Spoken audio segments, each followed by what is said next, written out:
Broadcasting on Star Worldwide Networks. It's Two Small Biz Guys. And now, here are your hosts, Zen Benefiel and Ray Silverstein. I always like the sound of your name. You do? I do. Oh, that's it has a certain ring to it. No, you must be a beer drinker because you just like the Silverstein. It's exactly what it's about. Oh, as long as guzzle, I can tell. Yeah, as long as it's a Hefeweizen, I'll be fine. Okay, so now I know. I appreciate that you like the name. It's very good. Yeah, well, we all have names. Some of them are good. That's true. Okay. Well, today we have a very fascinating discussion by a book by Ben Horowitz. We do, but before we get to that, okay. I'd like to really thank our listeners once again for tuning in and helping us promote the show. And, it's just really, it's good to see the numbers consistently climbing. That means that at least we're doing something right, even if it's, the silly antics that we have. Darn right. Yeah. And also, don't forget to tell them that they can get all this free, great stuff from us. I won't. Yeah. I didn't have to because you Okay, just told me. You go to the can- website. It's twosmallbizguys.com, and you can pick up all kinds of stuff. We got white papers on there, one of which were, the crib notes that Ray does are absolutely phenomenal. I mean, I think he synopsizes books better than anyone I've ever found. And that was a compliment. Don't say a word. Not Okay. a word. Okay. Well, at least you listen well. That's true. But I hope our listeners are listening by this point. Right. Okay. So we're going to talk about the hard thing about hard things. It's building a business when there are no easy answers, and the book's by Ben Horowitz. Now, as I was looking over this and thinking about things, the toughest thing to do is make those hard decisions. And the most important thing is get to the point where you do. Right. Well, generally, I think when you have hard decisions to make, the anxiety of making the decisions is worse than once you make the decision. Absolutely. So people always dread the decision. They always think about it. They think about it. And so my general feeling is that when you have these difficult things, the best thing to do is to take the action rather than just have the anxiety, because that's what always eats you up. It does, and it's the build-up to that. I think on any personal level, regardless of whether it has to do with business or personal life or whatever, the anxiety that we feel, the angst that we go through in coming to the choice that we have to make, and once that decision's made, it's easy to take the action. Well, but also it's like the load is lifted off you. Right. Because now the consequences may come, but you will deal with that. But the aspect is before you're thinking about all the potential consequences, and most of them don't even occur. Right. So just move forward. Now, Mr. Horowitz is he's a very, very successful venture capital founder. He's a founder with Andressen Horowitz. Horowitz. Right. But Andressen is very interesting because he is one of the known inventors of the internet. Wait a minute. I thought that was Al. Al who? Al Gore. Mr. Gore. That was a beautiful Wendy. Oh, Mr. Al Gore. That's our producer okay. today. Oh, she's enjoying our show. Yes. Well, so at least one person is. That's right. But the aspect there was Andressen, who was the founder of the internet, and he's been a very, very successful venture capitalist. And Ben Horowitz has joined him in the founder of that firm. But prior to that, he was involved in a lot of high-tech ventures. Specifically LoudCloud and Opsware. Yeah, some were very, very successful. Live loud and proud with LoudCloud. Oh, is that what they said? Or is that what you say? I don't know. It just seemed to Okay. be, that was one of those things that just rolled off my tongue. If they had that line, they probably would not have any problems whatsoever. Right. And they would cover all gamuts. Right. So when that business, like in 2000, a lot of tech firms started going south, the question is, what do you do? And you have to make those hard decisions when you have to really scale back. And it's, my experience in doing that is that when I had to ever scale back. Yeah, and you've had experience with that. Well, my theory has always been overcut and then bring back fast, because the first thing is that the morale goes down when you have to make cuts. Mm-hmm. So when you start to bring people back, the morale picks up. And the worst thing to do is when you have to dribble cuts. Now, you make one cut and then you make another cut because people just don't know when it's going to stop. I went through that with the aerospace industry when I first moved to Arizona in 1981. I was a machinist for the local Air Research is what the company was. And no sooner did I get hired than like 3 months later, they started doing layoffs. And there was one round, and then 2 months later, there was another round, and then 2 months later, there was another round. And I'm like, come on, get rid of me already. This is ridiculous. And so they did. Yeah. In the next round. Oh, the next round. Okay. Well, that was the fourth round. That was pretty good. Yeah.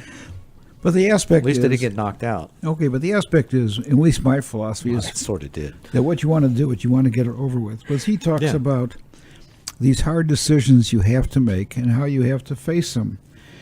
And that it's not all necessary to be on your shoulders. Right. You know, although as business owners, as caring people, we want to carry that weight. That seems to be what our job is. Well, in today's world with we talk about the idea of transparency, right, and open books and those kinds of things.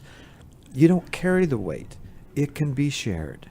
Well, Because it's the others, it's those people around you that you've picked to surround yourself with that help with those choices and actions. Okay, but your key word there is transparency, and the aspect is to be open. What is the circumstances? What is going on? Yeah, you got to be what are bare the bone, problems? raw, authentic, honest, to a fault. Right. In those kind of. A lot of people are reluctant to want to do They that. cringe. Well, they cringe, but also they're afraid the employees are going to leave when they hear about these things.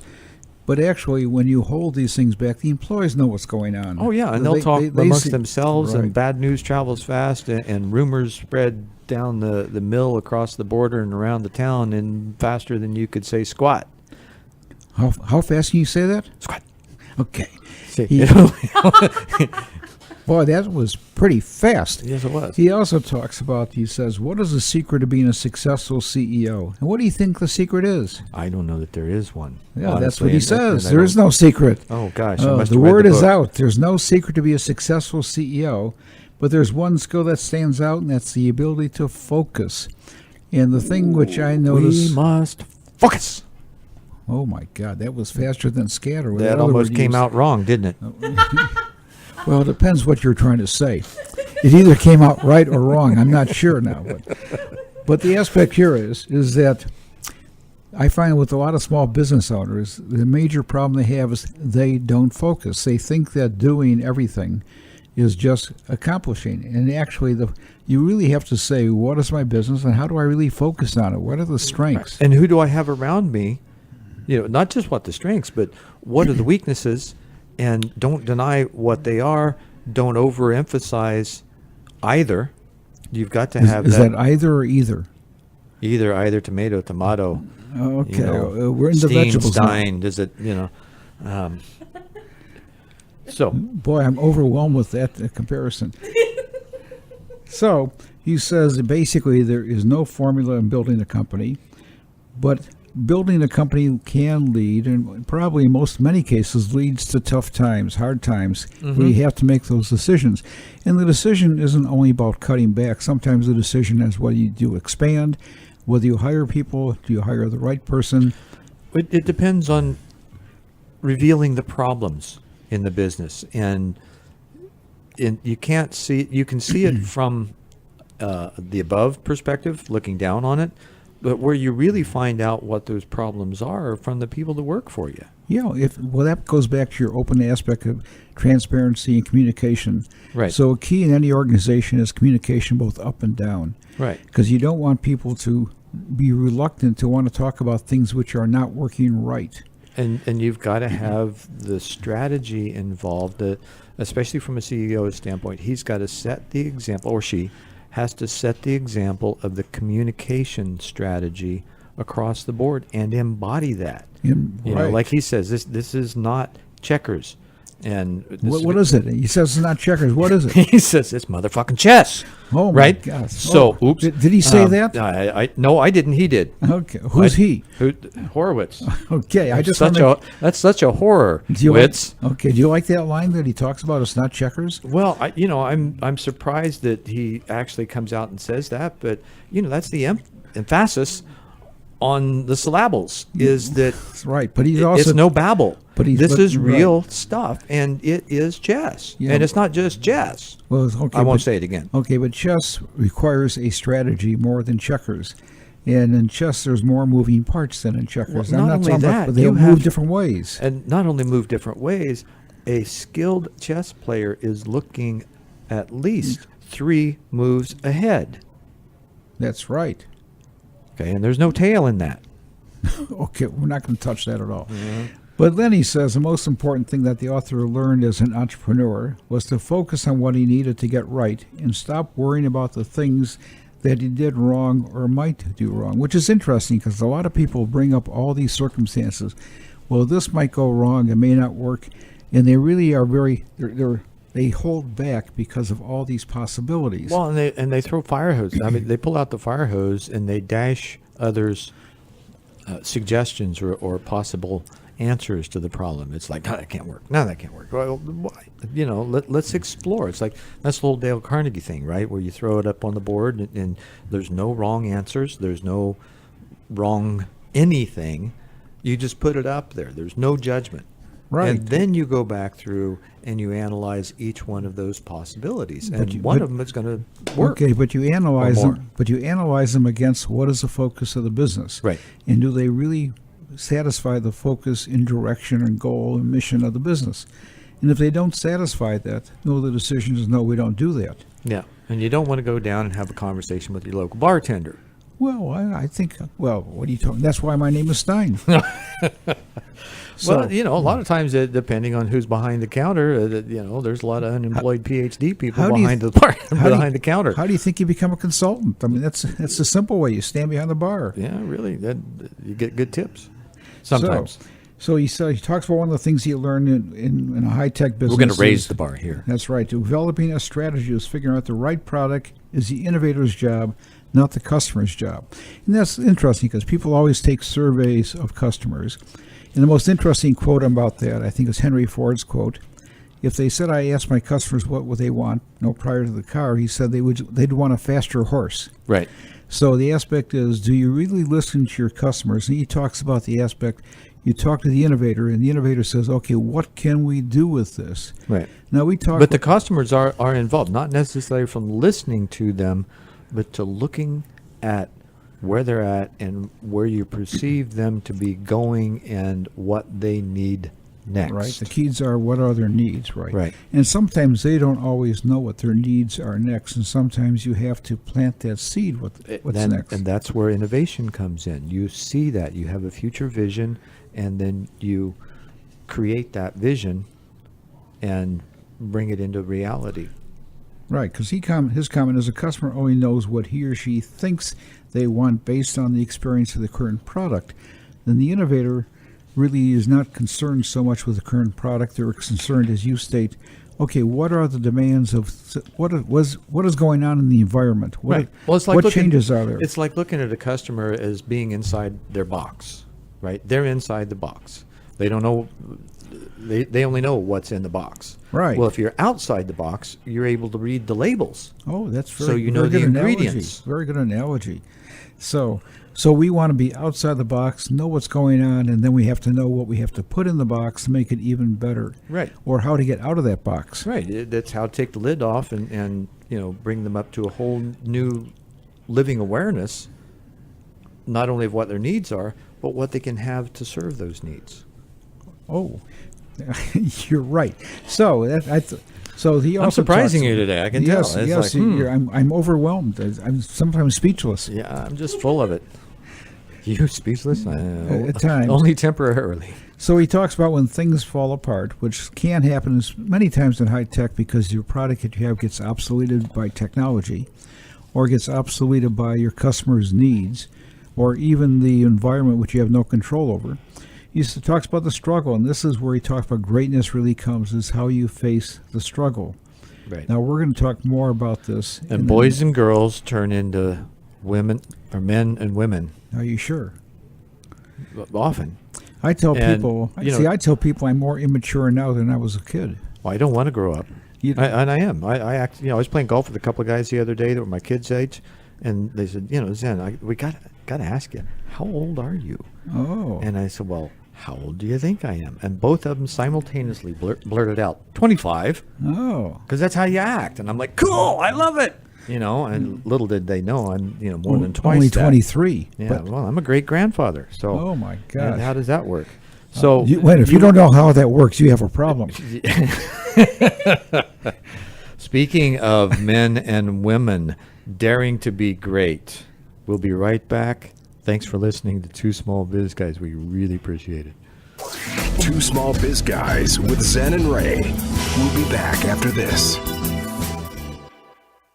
The digital world is vast. Is it working for you? Would you like some qualified help? Zen Benefiel is a wonder with social media who leads focused and organized workshops on multiple platforms like Facebook, Google+, and LinkedIn. He leads by example, not theory, and teaches you how to live large and lively on the web. From blogs to SEO, his web presence speaks for itself. Take advantage of his expertise. Visit BeTheDream.com and click on Web Wizardry. Hire him while you can. As a business owner, have you ever felt alone at the top? You don't have to be. Ray Silverstein has worked with many business owners for over 20 years facilitating peer advisory boards. He is the proverbial mentor and tormentor. A Pro President's Peer Advisory Board is a confidential monthly meeting of non-competitive owners that give support, feedback, and knowledge. They know the adage, all of us are smarter than one of us. He has walked in your shoes, having owned and sold 2 companies with sales in excess of $60 million and approximately 1,300 employees. In Young President's organization, he participated in peer advisory boards and felt it was a key to his success. His passion is to help small business owners succeed. He knows peer boards work when you are open, don't feel like you know it all, are willing to put issues on the table, and willing to take criticism. Be his guest at a Pro Advisory Board meeting to see if it works for you. There's no commitment to join, and you'll have a great experience. To sample a free Pro Business Owner Peer Board, email ray@proprez.com. That's ray@proprez.com. There's no commitment or charge.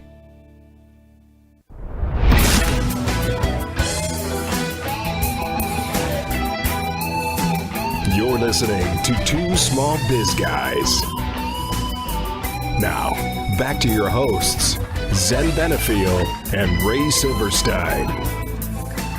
Hey, welcome back. And Thank you. I appreciate that. Yeah, you're welcome, Wendy. Good to have you back too. We'll provide good. Thank you.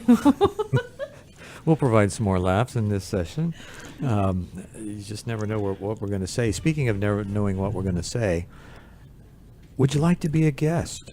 Are you talking about me, or are you talking I'm about just people? looking at you, and the words are coming out of my No. mouth. You just think I'm talking to you. Yeah, I think it'd be great for people who like to be guests in our show. We've had some great feedback from the guests that we've had, and they've been able to get some feedback and business and contacts, and And they like us. Yeah. Well, imagine, you like us. Yeah, They're not like so us. how do Nobody's like so us. what do they do to become a guest? Well, they reach out to us first of all. And how do they do that? And we've got a form on our website that they can reach out. They can look at be a guest. There's a page there that they can look at. It's got all the parameters and the costs and things, because it is, we do have to pay for this show. It's not free. And Unfortunately. but better yet, if you're a nationally known business and you want to go to a new market, or you want to get really target specific and focus on small business owners and entrepreneurs and things of that nature, that's where we're at. So what if you could have, over a year's time, let's say we've had 100,000 listens this last year. What if you were in front of people for 100,000 listens? What might that do? I'd probably be scared to death with 100,000 people looking at me. Yeah, me too. I'd have to brush my hair. Well, you'd have to put some clothes on. Well, that's true, but they'd be overwhelmed by your outfit. So Yeah, they would. okay, but the aspect is, So if you'd like to be a guest, go to our website, 2 Small Business Guys. That's the number 2. No, it's 2 Small Biz Guys. Oh, you always get confused on that. Well, that's not hard to It's say. an age factor, I know. Yes, that's true. It's okay. So we're talking about why it's imperative to Tell it like it is. So the number one reason is Trust. trust. And why? Why shouldn't trust be the number one reason? Without it, everything falls apart. Because you get people that are looking for all kinds of different things. They can't trust you. Your word's not good. Your actions aren't good, and words and actions have to match. Otherwise, there's that sense of not Right. being able to trust what you say. Yeah, people don't want to be on your team unless they trust you. And in any human interaction, the required amount of communication is inversely proportional to the level of trust. Wow, that's a pretty complex formula. Inversely proportional. Right. So it means the less trust they have, the worse they do? Absolutely. Absolutely. Okay. If you're, why would you, if you cannot trust the person that you're with or the company you work for, why would you give them your best? Well, why would he even stay there? Unless Oh, that's just who you are, Oh. that you give your best in any given situation, Oh. no matter what. Now, that's called integrity. okay. Well, I don't know. It might be called integrity, but also Might be called foolish in some cases. I was going to use the word stupidity, but Right. but I guess foolish is a more polite term. Yeah. But It's he never also, foolish to be in integrity. Okay, but he also states a CEO's ability to build trust over time is often the difference between companies that execute well and companies that are chaotic. So he's Boss City relating. has a lot to say about that. Who does? Boss City wrote the book Execute. Oh, execute. Okay, that sounds Larry Boss City. Okay, That's- Bossity. Yeah. No, not Exit Boss City. Larry Boss City. Execute. You're speaking a different language for me, but it's okay. Okay. All right. He also talks about the aspect of putting more brains to work on the problem, especially hard problems. Yeah, they're the ones that interpret the language. Yeah, and yes, I can tell that right now. He says, the more brains, the better. A brain, no matter how big, can solve the problem. It doesn't necessarily have to know about it. In other words, a lot of people are surprised by the innovation or the concept. Let's try that again. Oh, No matter how big the brain is, it can't solve a problem it doesn't know about. Well, that's even better. Right. Boy, you come up with these words which are outstanding. This must be one of your better I'm days. sitting down, thank you. Oh, okay.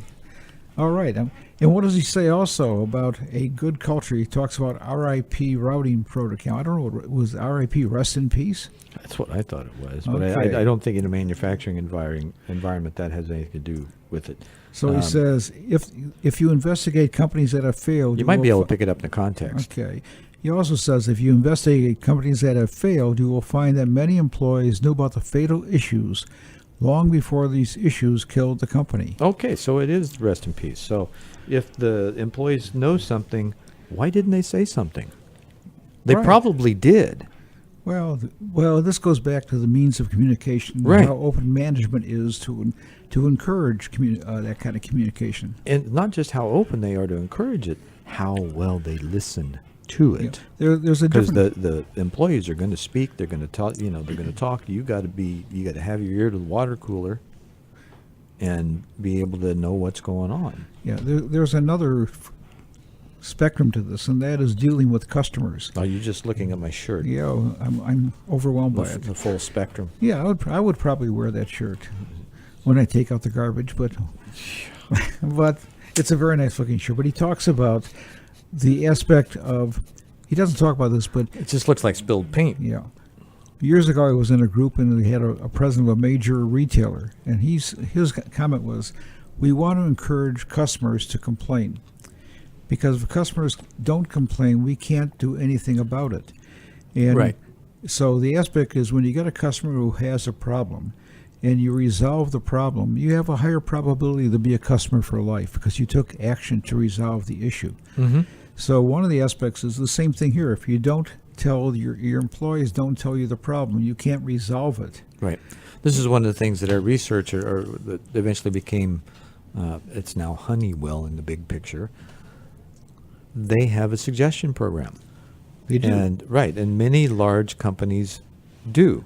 You can give your suggestions anonymously or identify yourself, and if the suggestions are acted upon and it's in the best interest and utilized in the company, you actually get a cash award for it. Okay, but the other aspect about suggestion programs is that you also have to communicate to the employee group why you didn't use their suggestion. Didn't? Did not. Didn't. Didn't. It's a didn't. Language. D-I-D and apostrophe T. Yeah, I got that. How do you pronounce that? Didn't. Didn't. Didn't. Well, you didn't come from Chicago. We say didn't. Right, I got that. So, didn't. Didn't. That's like what you get in an automobile. It's a dent. That's what I was thinking, the same thing. So that's why if you don't have your customers or your employees communicate with you, you get a dent. Yeah. Absolutely. Isn't that right? Yeah. So the aspect is you want to encourage people to communicate issues, problems, whether it be your employees or whether it be customers, so that you have the opportunity to remedy and take advantage of that remedy. And when employees tell you about an issue and you remedy whether it be an elixir or not. Oh, we're back to the drink again. We're back to the Stein. So, elixir. The elixir of life. What brought up the elixir up? Share water. I'm just curious. I don't know. Okay. It was one of those loose associations we have. You know how we are. His comment is a healthy company culture encourages people to share bad news. A company that discusses its problems freely and openly can quickly solve them. The premise is if everybody's aware of it, you don't have to hide the solution. You can be open and take action, whether it be even if it's negative to the workforce, because they're aware of the issues. And sometimes when things happen, they come up and say, why did it take you so long to recognize this? And because nobody told me about it, or no one mentioned it. No one said how major of a significance this issue is. They didn't speak. And they didn't see it. That's right. And you think, well, how you gonna? Isn't it nice that you learned a new word today? Yeah. It's a great day. Learn something. Okay, so he talks about, I think this is one is interesting. He says, beware of management maxims that stop information from flowing freely in your company. Beware. For example, consider the old management standard, don't bring me problems without bringing me a solution. Oh, this is one of the things my dad drilled into me when I was young. He said, do not point your finger at something without having 3 solutions. 3? Oh, 3. Boy. Because why? Because when you point, what's going on? You got 3 fingers pointing at you. Yeah. They're back at you. So, they look back at you. Right. Oh. So there's a very simple metaphor that's easy to remember. So if you have 2 fingers, you point, now you have 2 fingers back at you. And 3. Still that's got 1 finger. That's only if you're playing rock, paper, scissors. Now the aspect is, which finger were you pointing? It depends on how detailed the. But the aspect is read that between the lines. Okay. No. Many employees really don't know the answer, and that's why they bring you the problem. Sure. So the premise is when you discourage employees to come to you when you say, don't bring me the problem, just bring me a solution. But also you have to be careful as a manager that you don't take the problem and carry that problem yourself. You have to give it back to the employee. Right. What if they can't solve the problem? What if they can't? Well, they can't. Can't. Well, they didn't know how to work it. But the aspect is they have to really think about it. Maybe you have to give them a few hints, or maybe you give them some suggestions. Well, I think that's where the multiple heads come in. You got a hydra going on. It's not just and it's not a bad hydra, and it's not a hydrant. You're not pissing on it, right? Gosh. Oh, well, I went back to the chest thing. We'll beat on it. So. Yes. If you've got multiple heads looking at a problem, then you have a better opportunity to find a solution, because somewhere in that thoughtmosphere that's present amongst those many heads is an answer. It just depends on the questions that you ask to elicit their responses. Right, and also the aspect might be that maybe someone doesn't have the complete answer, but they pull that thread, which starts the discussion as to what a solution might be. Absolutely. So the aspect is, it goes back to openness, and it goes back to openness both ways. Yeah, and if a conversation's happening, don't interrupt it. That's why I'm not going to speak right now. Yeah, well, you can't. Shoot. We are having a conversation, so you better, and it depends on the ability sometimes, too.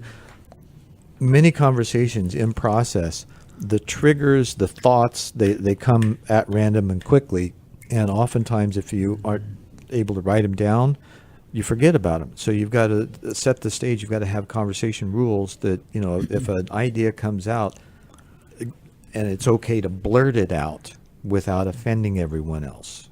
Right? I didn't know that.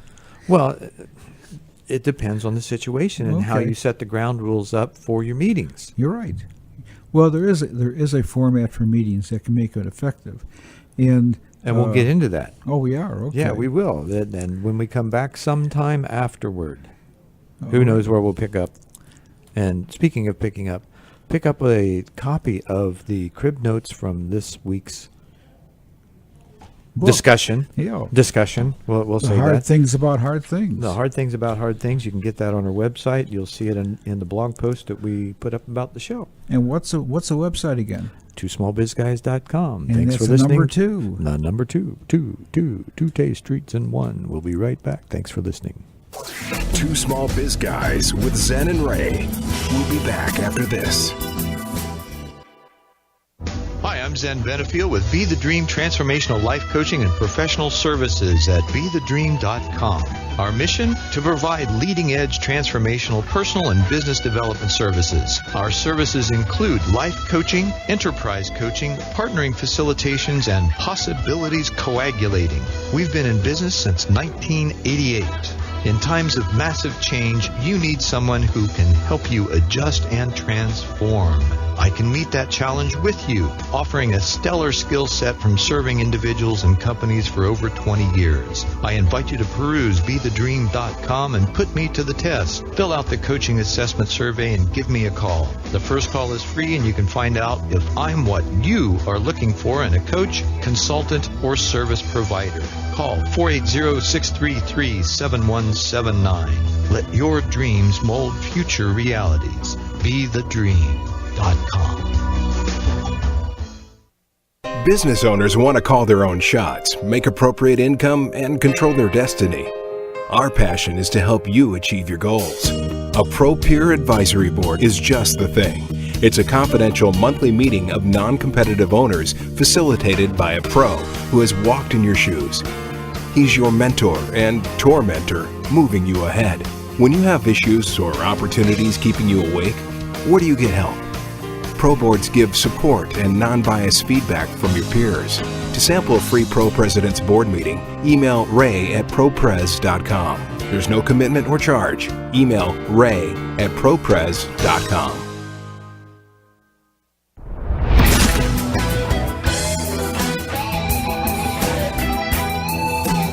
You're listening to Two Small Biz Guys. Now, back to your hosts, Zen Benefiel and Ray Silverstein. I think that should be Ray and Zen. Well, that would make it too familiar. Oh, should we have a one-on-one conversation? Yeah, we want to keep a distance. We're unique enough. Okay? I know that is true. So should we have a one-on-one conversation or meeting to discuss this? And if we have this one-on-one, what would make it really effective?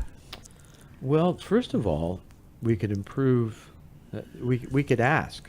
There's a series of questions that we can ask. That, like we were talking about earlier, finding the right questions to ask in order to get the answers that fit. Okay, right? But I think there's one process you have to think about first, and that is the meeting really your meeting, or is it the person's meeting that you're meeting with? And you have to think about how you make it effective for that person. Okay. And so then it goes back to your comment about questions. Now, is there a negotiation in that process between the two people as to what the agenda is first? Oh, there might be, but I think that generally when the manager talks to, say the employee, Right. the manager has an agenda in his or her mind, but do they really think about how they should really communicate with the individual?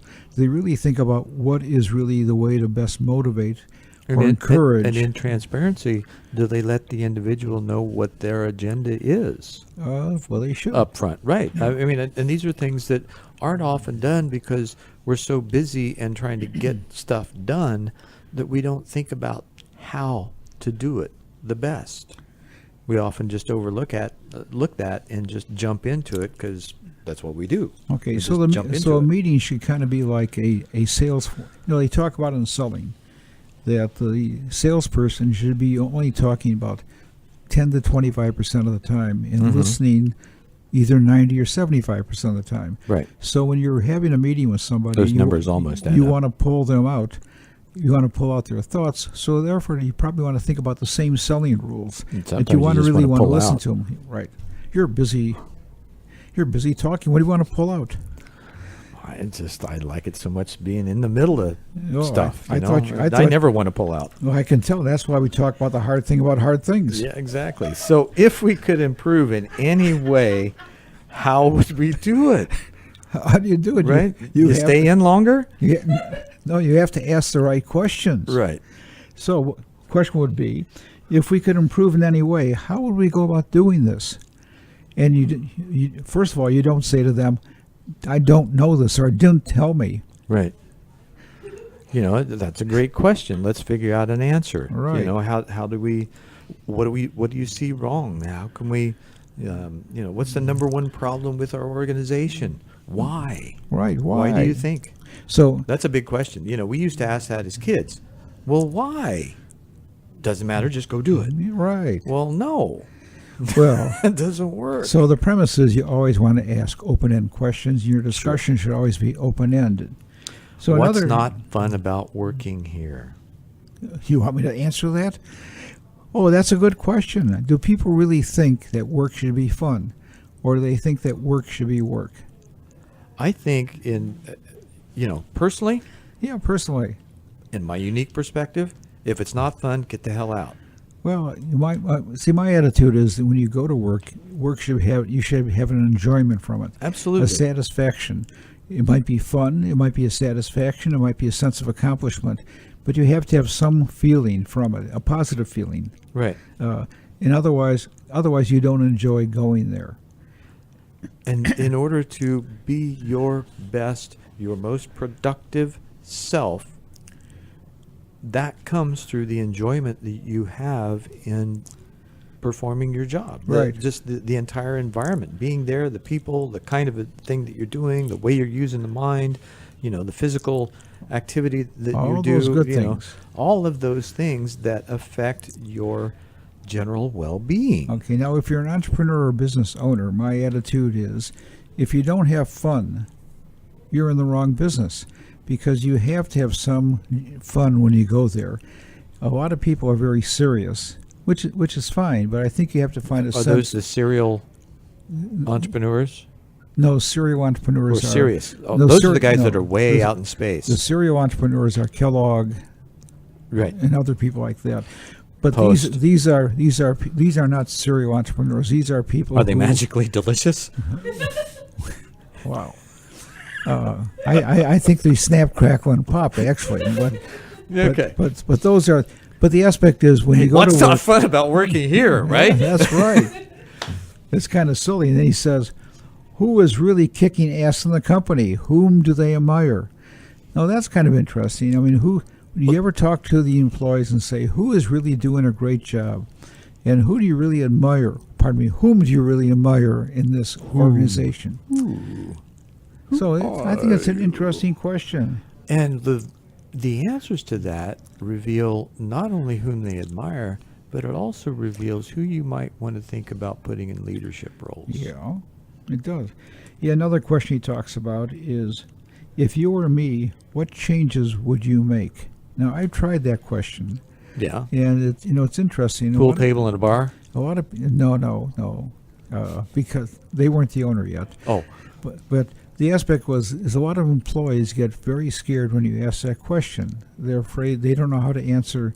So it goes back to the aspect of how do you create that environment where people are willing to be open and speak to you about issues rather than being afraid to say things. Now, with your peer groups, what kind of situations, because I've heard you ask that question, what kind of response do they give normally, and how do you respond to those who are having challenges stepping into that place? Well, I think it's when they say, how would you react to it? Yeah. I think that basically they appreciate that and they think about it. But it's always, it's interesting. I used to have a discussion with some gal, and she said, if you were in a peer... Some man gal? No, it was somebody else. Oh, okay. So she would say, if you were in a peer board, how would you handle that? And so it snaps back to you, and you think, okay, how would I approach that? Mm-hmm. And it opens up kind of a horizons. Oh, speaking of horizons, that's how I work with my coaching clients. It's like, okay, you're having a situation right here. You're knee deep in shit. You don't know how to get out of it. Let's go for a moment into your future self, who is now completely free of this, who's gone way beyond it successfully, and your years or at least months down the road. What would they say to you now? Did you change your shoes? What do you think they would say to you? Yeah, they got stuck. Yeah, or did you just leave them there? Did you step out of it? Did you leave your shoes behind? So the aspect is, okay, you have a new horizon now, and how are you going to approach it? So are you happy working here? Well, after today, we got to be happy. Yeah. Because we changed our shoes, and we're really well with it. Yeah. Well, I don't wear shoes. You were taken back with that answer. Yeah. So the other kinds of questions. What don't you like about the product? That's another one where you get good feedback from your people that can facilitate an innovative change in your product. That's right. That could make some huge difference in the marketplace. Right. And these are questions where there is no right or wrong answer. Absolutely. These are really searching questions, so that's what you want to find out. What do people really feel? And you have to listen. And don't be in that place where you're in, where you got any kind of bias involved. You have to set your belief system. You have to suspend it and maintain no bias, no prejudice, no judgment in anything that's being said to you. You just have to take it at that point. So after that comment, I like your shirt. Well, thank you. You just have to take it anyway. It's like this. So it's multicolored paint so splotches. we're talking about a learning process here, and he talks about this aspect about startups and training people. And a lot of people, and what's interesting, a lot of people with smaller companies, when they start up or even when they get bigger, they're not that much involved into training. They want to hire people who are already experienced or knowledgeable. And the interesting is that a good thing though? Because then you're just hiring people that are knowledgeable and experienced in what they used to do. Well, that's true, and also they're not really knowledgeable in your tradition and your culture and all those things. Yeah, they know nothing. No, they know nothing. Nothing. It's like Schultz. They didn't, or Artie, depending. See, they didn't learn. Right, they didn't learn squat. Okay. Nor could they say it quickly. Okay. So the question is, he talks about, he says, people at McDonald's get trained for their positions, and those are basically basic skills. And if you got somebody who's in a more complex position, why shouldn't they be trained? It doesn't make any sense not to train them and to work with them. I think sometimes they don't know how to train them. Right. Or the other aspect is they don't want to take the time because they assume that they know it. And are they really, if you say people are your most important asset in the organization, why don't you really develop that asset even more? Well, they treat them like asses, not assets. Oh, so in other words, you're telling me they're set with their asses. Is that it? Right. They're stuck. They got their head up their asses. What happens, You are so busy today with those words. I am. Well, it's a good thing we're online, otherwise we'd be censored. Exactly. Or censored? What is that? Censored. Kicked off. Yeah. Who cares? One of the things that I think is really most important is that if you don't know how to train, There are organizations out there. There's one that's called the Association of Talent Development. They're a corporate training organization that supports corporate training around the globe. Look them up. Find somebody to talk to that can help you figure out a training program. Okay, but that's all great. He also believes that you as the owner or CEO also should participate in some part of the training. Well, that doesn't abdicate the throne No, at all. no. That empowers it. But I think the aspect is if you as the owner participates, you build a rapport. You show the employee how important they are, or employees, because you're taking the time to work with them. Right, and also absolutely. You get a feedback as to their capability to learn, as to what they participate back to you in concepts and thought. Sure, but let's go back to the owner not being aware of how to train. If you're aware of that, then you know that you need to get somebody in there that asks the right questions as to how to develop a training program, which is what that type of a consultant can bring in. And then you all work together in order to formulate a plan.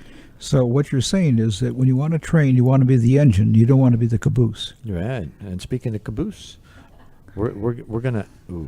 I got nothing. We'll be right back. Thanks for listening. Two Small Biz Guys with Zen and Ray. We'll be back after this. Business owners want to call their own shots, make appropriate income, and control their destiny. Our passion is to help you achieve your goals. A Pro Peer Advisory Board is just the thing. It's a confidential monthly meeting of non-competitive owners facilitated by a pro who has walked in your shoes. He's your mentor and tormentor, moving you ahead. When you have issues or opportunities keeping you awake, where do you get help? Pro boards give support and non-biased feedback from your peers. To sample a free Pro President's Board meeting, email ray@propres.com. There's no commitment or charge. Email ray@propres.com. Are you a small business owner looking for education and information and don't have time for school? Is there an area of your business you'd like to know more about but aren't sure where to go or who to ask? Practical Biz U is an online repository of small business courses now available to you on the web. There are single class options, bundles for specific areas, and monthly memberships for ongoing learning opportunities. Go to practicalbizu.com and sign up today.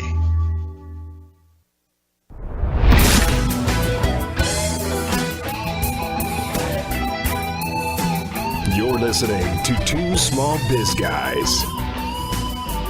Now, back to your hosts, Zen Benefiel and Ray Silverstein. Caboose on the loose, I am. So we're speaking of caboose. We're going to finish up the why startups should train their people. The biggest reason why is for employee retention, because you want good people. That will tell you how long they stay with you, will tell you how well they're being treated and what you can do for them. Well, that's true, but also the other aspect, I think, in training, it also tells the people how important they are to you, and you want to improve their skills. I mean, it's a double benefit. Not only do you improve the skills, but you keep them. But you keep them and you enhance the attitude, right? Right. So we talked. So speaking of enhancing attitude, yeah. that's kind of a need to. So you're going to bring in an outside gun to fill a position that needs to be filled at a higher level in the company, such as an executive level. So how do you do that? Well, first of all, you use the word higher level. So it has a double meaning. You want to bring your company to a higher level, HIGHER, and therefore you need to HIRE. You need to hire. That level. That level. Or a person basically... Or you could hire above. No, but you can ask... You certainly don't want to hire below. But you why not? If the person has the skill sets and the attitude to be able to move up and enhance their abilities. A lot of people, when they go to hire, they're always concerned that they don't want to bring in someone who has a certain amount of culture in a different type of environment. They don't want that experience brought in. But he talks about that would mean you hire from within, and you're talking about bringing somebody from outside in. Yeah, right. That's the harder thing to do. So it's interesting that there was a study done by, I think, Forbes or someone, that most executives in bigger companies are taller than 6 feet. So there's an aspect, a lot of people hire for image. They say this person will look good in that position. Now, I think that's okay. I don't know the guys in IBM would agree with that because they're like in China now, and there's very few of those folks that are over 6 feet. Oh, okay. How do you know? So I'm just saying it's an interesting. How do I know? It's an interesting That's a good stat. question. I don't know, and I don't want to be culturally biased either. Okay. So But he talks about do not hire on look and feel, and a lot of people get this aspect. They hire people that are like them. Stop playing with my feet. Yeah. Stop playing with your teeth. No, my feet. You're talking about don't hire and look and feel. Let go of my feet. Oh, okay. Oh, You're not going to defeat me. defeat you. No, okay, we're not going to defeat you. You got those sandals on. I do. Okay, so the aspect is what do you do when you're looking for people? He talks about the aspect that a lot of people will hire a person who has the least amount of weaknesses, or the weaknesses that aren't that great, rather than concentrating on the strength, and hire the person who has the best strength to fill that position. Well, in actuality, what Mr. Horowitz says is that you want to write down the strengths that you're looking for and the weaknesses that you're willing to tolerate, and go from there. And the level of weakness you're willing to tolerate. Right. But how many people really think about the strength that you want for a position? I mean, it's always interesting that in the small companies, people have to do a variety of jobs in one position. And They call those many hat months. Right, and they expect that person to be very good in every one. But the key really is to pick out the number one trait you really want them to work in, and pick people who have the highest probability of success in that area and who have the highest strength in that area. And if they're weak in the other areas, that really doesn't mean that much. Right. And so the problems there, like he says, are rhythm mismatch and skill set mismatch. Now, rhythm. We don't really think about rhythm a whole lot. But If you were Catholic, you would.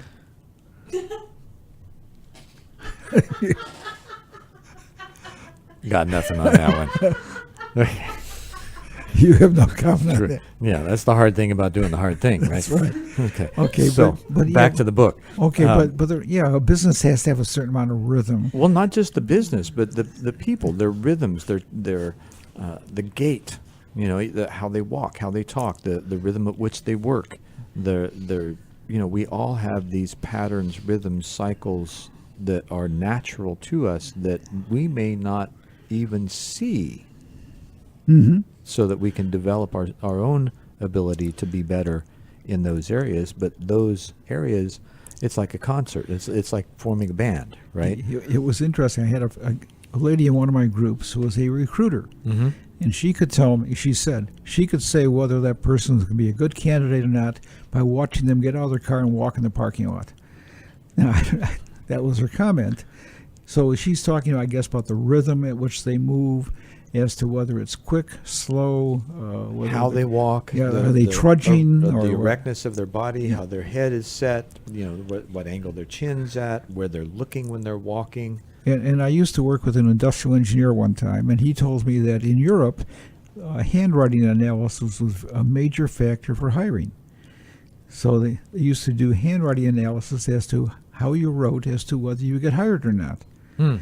Now, over here, I find that a lot of folks really, they don't look at all those, what they call those pseudosciences, rather than looking at the opportunities that are really present within them to glean important factors. Right. I think the key is you have to, number one is do they match your core values? Right. And number two is, do they have the strengths in the area that you need them to really be strong in? And so number three would be the skills? No, number three is probably do they have high EQs? Right. Because when they don't have an emotional intelligence, if they have to be in a team environment, they won't get along. If they can be in a job that's all by themselves, in the corner and just do research, they'd probably be great if they have a low EQ. Right. So you have to determine what is that level that you need. And then also skills. But skills can be taught, and they can learn that. EQ is very difficult to learn. It takes a long time to you develop. either got it or you don't. in most cases, and you can adjust slightly, but you're going to show up who you are, and Right. that's what the EQ scale will allow. Yeah, Ken Blanchard. Okay, Ken Ken Blanchard. Blanchard has a quote which I like. He says, when it comes to people, he says, no matter how much mayonnaise, you can't make chicken shit into chicken salad. So you can give people a lot of training, you can give them a lot of mayonnaise, but you can't turn them into chicken salad. But I turned you. Now you're going there. That's right. Okay. Language, So he also talks about colloquialism, he also talks about references. slang. And references are very. We're going to slang it around. No, that's No. sling. Sorry, A lot of people. I didn't. A lot of people, when they come to references, they really don't do good reference checking. I mean, they. I didn't do the reference checking. I'm sorry. You didn't do it. Okay. I didn't do it. Oh my gosh. Yeah. I'm glad to see I've increased And your and I hired you anyway. I- Oh no, wait, you hired me. All right. So I'm glad to see we increased your vocabulary. Yes. But the aspect is with reference checking, you want to talk to people who worked with the person or who reported to the person or maybe even supervise that person. You just don't want to talk to HR. You want to get into Right. the organization and find out. You want to talk to people who are not on their reference list. Right. So, reference list, and it just reminded me, for years I had discussions with different folks about having a digital vitae, right, rather than a resume. Yeah. Just having a thing, because it's a multimedia presentation as opposed to a sheet of paper. Did you sing and dance on that too? Or what? Actually, I don't sing, but I did dance, and I play. Yeah, okay. And I've got some interviews. ZenBenefiel.com is a presentation of my works, right? And it covers the whole bandit or whole bailiwick. Now, for an individual who's looking for work, you've got things like LinkedIn that has their, it's kind of a pseudo resume, but they say that the best way to present there is to tell your story, not put up your resume. Well, I mean, you still have all kinds of different ways of doing that. Well, I think the best thing about LinkedIn might be that you can find other people in the organization that you can talk to about the candidate. Mm-hmm. And because many times, Especially if you've got multiple locations. yeah, because many times it's difficult to do that. Let's talk a little bit about his concept he talks about the dangers. He talks about the Peter principle. Stranger dangers? Stranger danger. Ooh. It might be Roger Dangerfield, but then he also talks. Danger, Will Robinson. Danger, Will. So he also talks about the law of crappy people. Now that's a law. Is that what you call a shithead? No, you got to. No, but they say that too. But you also got to watch your step. Right. But So- the aspect with the law of crappy people, one of the things I ask people is if you look at your worst employee, and if you're willing to accept their behavior and their performance, what does it say about you? Are they really working at a very poor level with a poor attitude, or is it pretty good? Mm-hmm. And if it's at a very poor level, what does that say about you as a manager? Are you that you're willing to accept it? So that's the law of crappy people, is Yeah, that you look at the lowest level Let's rise to the level of inadequacy. or incompetence. Or Yeah. That's the Peter principle. You get promoted to the level where you really don't function that well because you're Sure. not that well experienced. And it happens all the time. Because usually a lot of times inside a company, they're the only ones there to promote. Well, one of the most dangers that people always said, they take their best salesman and make him a sales manager. So normally you end up with a terrible sales manager and you lose a good salesman. Right. Right, because the salesperson, the communication styles necessary for a salesperson are totally different than the sales manager. Right, but also the managerial aspects too are completely different. They're different animals. Mm-hmm. A good sales manager may be a very poor salesman, Right. in the other way around. Yeah, you turn an ocelot into a boar. You got it. I laid that one out there, and you picked up on it. Okay. Good for you. So That shows I was listening. I wasn't bored. yeah, yeah, exactly. Yeah, I used to go to a lot of board meetings. I'm sure you did, and there again, how do you follow a good leader? What is a good leader, and what are the traits that Horowitz actually says are best, right? Well, I So- think his number one trait is basically vision, articulating the vision. Right. But I also think that focus is a key. Focus. Boy, you're jumping with that one. I am. Focus. You gotta have You really focus. because a lot of people don't have focus. And he also talks about the right ambition. The right kind of ambition. That's right. Is there ambition for themselves Is it or is it cash for or the in organization? Is it cash or in kind? Who? Who? Repeat No, that. whom? Who? Yeah. Who? I said who? We're going to owlicious here. Is it the right kind of ambition? Right. You can have the ambition, but is it the right kind? Well, what is the kind that you Truly want? great leaders create an environment where the employees feel that the CEO cares more about the employees than they care about themselves. Right. So the aspect is, how do you do that? You have to have trust, communication, vision. They have to share the vision. Yeah, you show up, you're authentic, you're communicative, you demonstrate.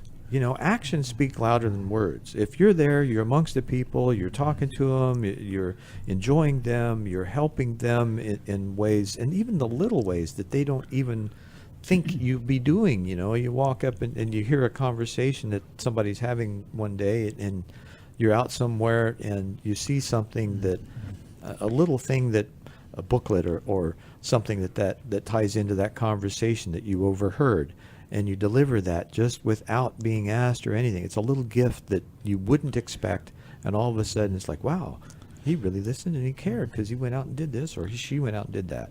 Yeah, I'm overwhelmed by that. That's huge. And he talks about the last aspect is the ability to achieve the vision, which means that you must be competent in that role. You must be able to see the vision, understand it, and have the ability to do it. Yeah, it's the final leaf of the leadership stool is competence, and it's pure and simple. And speaking of leaf, we're gonna check out and leave you behind. We'll see you next week. And right? where can they get our information, though? Oh, it's Two Small Biz Guys. Got to the give me a B. It's twosmallbizguys.com. Thanks for listening. We'll see you again next week.